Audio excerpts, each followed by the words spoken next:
C'est à l'initiative d'un groupe de marchands et de négociants de Port-Louis que le 22 janvier 1850, la Chambre de commerce voit le jour. La création de la Chambre est approuvée par le gouverneur Sir George Anderson. Louis Léchelle, né à Port-Louis en 1789, est élu président lors de la première réunion du conseil d'administration le 25 janvier 1850. En février de la même année, il est désigné maire de la cité de Port-Louis.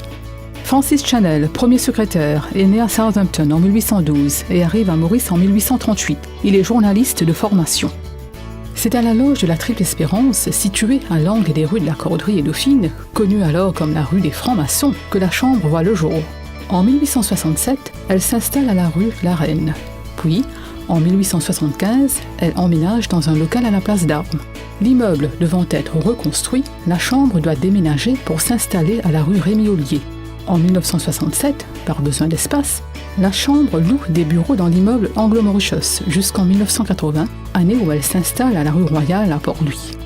L'inauguration du siège en décembre 1980 est marquée par la présence du Premier ministre Sir Sagar Ramgoolam. Fidèle à sa mission, la Chambre de commerce n'a cessé au cours de ce siècle et demi de servir les intérêts généraux du commerce et de l'industrie tout en s'adaptant aux nouveaux besoins.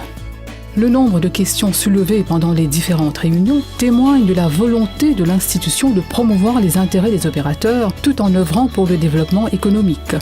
Des considérations ont trait à toutes les sphères de l'économie, la création de nouvelles lignes maritimes, l'agrandissement des quais, les tarifs de l'entreposage, l'arbitrage, le transport ferroviaire, l'immigration, les négociations commerciales et la coopération internationale sont à l'agenda. En 1965, elle prend la dénomination de Chambre de commerce et d'industrie de Maurice.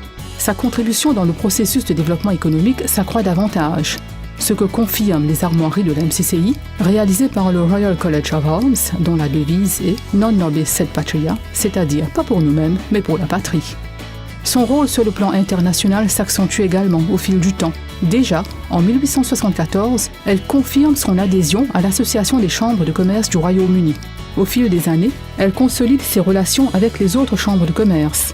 Les missions se succèdent avec l'objectif de promouvoir les échanges entre Maurice et l'étranger. Porte-parole de la communauté des affaires, la MCCI a toujours entretenu des liens étroits avec le gouvernement. La présence de hautes personnalités dans les différents événements de la MCCI témoigne de la confiance et de l'estime qui règne entre les autorités publiques et l'institution. Comme depuis toujours, de par son expérience de l'avenir, elle continuera à remplir sa mission qu'elle s'est assignée avec conviction, dynamisme et détermination.